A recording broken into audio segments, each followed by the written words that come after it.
Começa agora, programa Painel Livre, com Marconi Viana.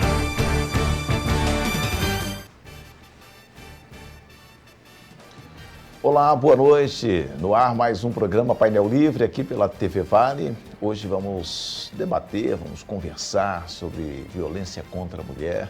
E quem veio conversar com a gente é a doutora Kíria Orlandi, que é delegada titular da Delegacia Especializada da Mulher em Diamantina. Vamos falar sobre medidas protetivas, cultura machista, tipo de violência, feminicídio. Quero agradecer a você que nos acompanha. Estamos ao vivo no nosso site tvvalenet.com.br, transmitido no canal 34 Digital e o programa já disponível em nossa plataforma no YouTube. Doutora Kíria, que prazer em revê-la. Seja bem-vinda de volta. Boa noite. Boa noite, o prazer é sempre meu.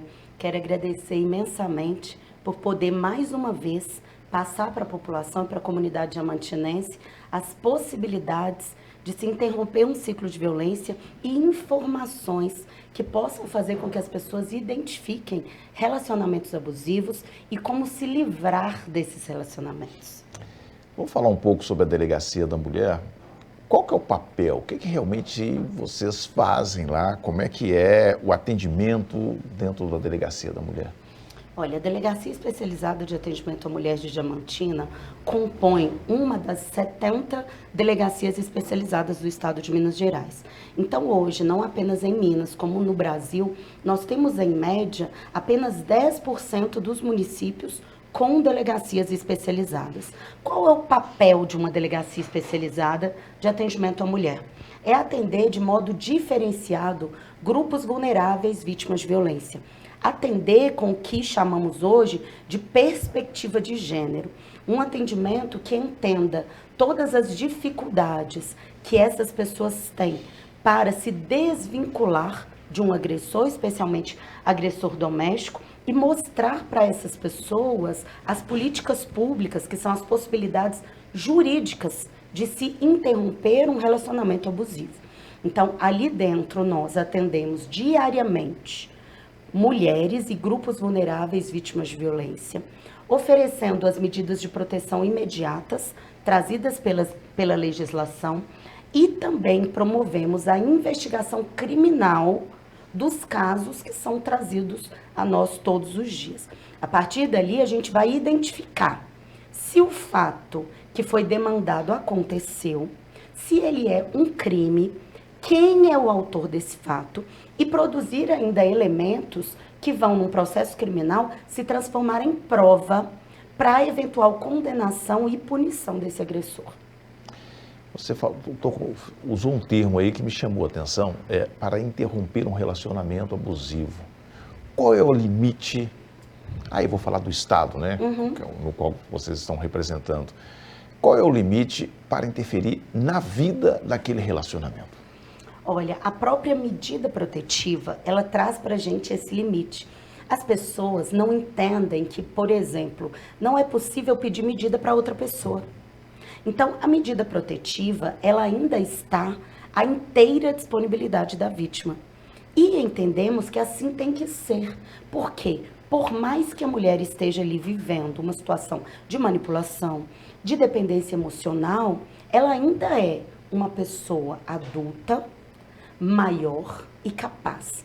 Então, a mulher tem disponibilidade da medida protetiva. Ela pode requerer uma medida protetiva hoje, desistir dela na outra semana, o que inclusive é muito comum, por diversos motivos que podemos mencionar depois, e posteriormente requerer novas medidas protetivas. Então, a medida protetiva está na disponibilidade da vítima. Esse é um limite que nós não temos como ultrapassar. Em Diamantina, por exemplo, tivemos um feminicídio, há 3 anos atrás, em que a vítima havia requerido medidas protetivas 3 vezes e desistiu dessas medidas e optou, por vontade própria, em retomar o relacionamento com o agressor. Então, nesses casos, infelizmente, nós precisamos da atuação de outros elementos da rede. Por exemplo, um atendimento psicológico-terapêutico. Mas aí não é o atendimento policial que vai conseguir prevenir a violência. É um limite que nós temos. No caso da medida protetiva, ela tem... Qual é o alcance? O que ela protege de quê? o que a mulher pode fazer quando ela estiver com a medida protetiva? Ela pode reagir?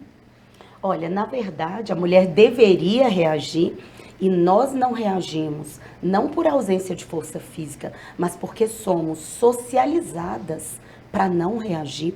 Tudo que envolve violência de gênero tem a ver com a educação. Porque vivemos em uma sociedade patriarcal, com uma cultura machista, e mesmo que de modo subliminar, ou ainda de modo não explícito, nós continuamos criando e educando meninos e meninas da mesma forma que em 1950. Informações são trazidas para essas pessoas que estão em formação através de internet e outros. Mas a nossa criação é a mesma. Dentro dessa criação, eu digo que a menina tem que ser boazinha, calada, quieta. É o que chamamos de estereótipo de gênero, né? A menina que não reage, que fala baixo, que fecha a perna, que brinca quietinha de bonequinha, que só sonha em ser dona de casa e cuidar de filhos. Caso contrário, é louca, né?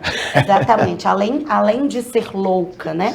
A gente atribui a ela outros atributos que também não vou mencionar aqui, se por acaso ela tiver uma independência sexual, por exemplo.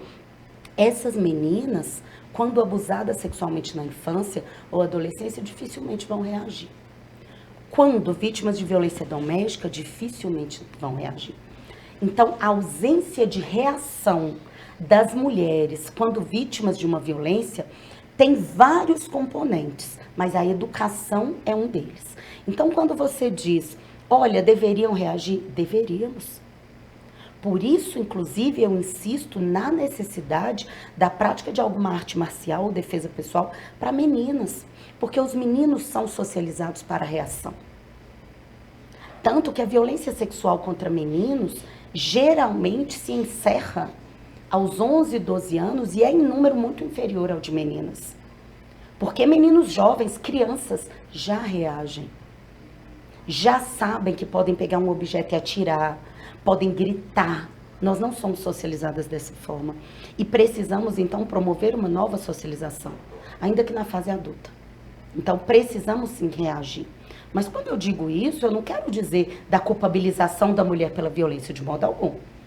Eu quero, ao contrário, que ela se mantenha viva, por que meio for. Que ela mostre para aquele agressor que ela não vai permanecer calada diante de uma agressão. E nem quieta. E nem apenas chorosa e lamentosa e entendendo que aquilo vai passar. Então, falamos de reação sim, e temos que falar dela. E reagir não apenas fisicamente. Vamos promover também uma reação jurídica. Uma reação que vai pedir a proteção do Estado. E isso é feito através do registro de ocorrência e principalmente do requerimento de medidas protetivas. Que como o senhor perguntou, né, em relação às medidas protetivas, a medida protetiva, ela é principalmente de 3 espécies. Proibição de contato, proibição de aproximação e afastamento do lar. Então, se eles moram juntos, a partir da medida esse indivíduo vai ter que sair do local. Porque, por óbvio, já houve tentativas dele sair pacificamente e consensualmente, ele não saiu. Ele também vai ficar proibido de se aproximar dela por menos de 100 metros e de manter contato com ela. Essas são as principais medidas. Tá. Vamos falar aqui da estrutura da delegacia. As delegacias especializadas, elas, em regra, elas são comandadas por mulheres? Olha, nós temos uma legislação de 2018 que ela diz que o atendimento de mulheres vítimas de violência deve ser feito preferencialmente por mulheres. Não diz exclusivamente, porque isso não é possível em termos de política pública, mas preferencialmente.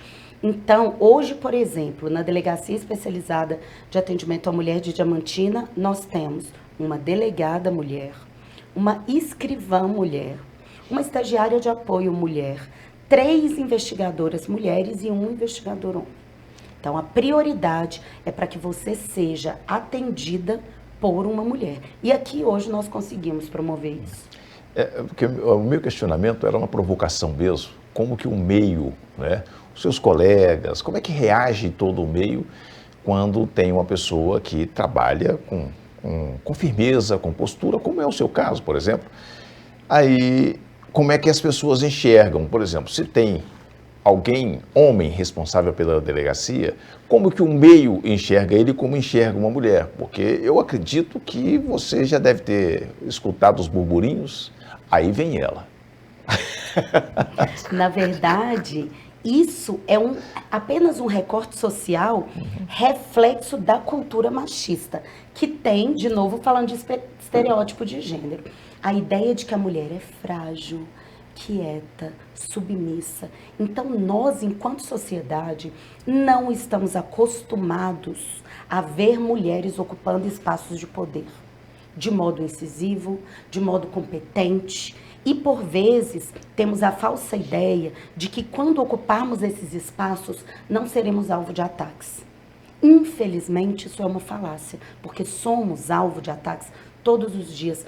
Por exemplo, sofremos no ambiente da delegacia denúncias, diversas denúncias, sejam demandadas por profissionais do direito ou por outras pessoas atendidas, que colegas homens não sofrem.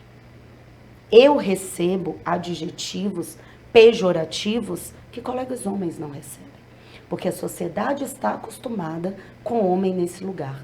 Mas, infelizmente, em 2026, ainda não está acostumada com mulheres ocupando esse espaço, com mulheres agindo de modo competente e principalmente incisivo.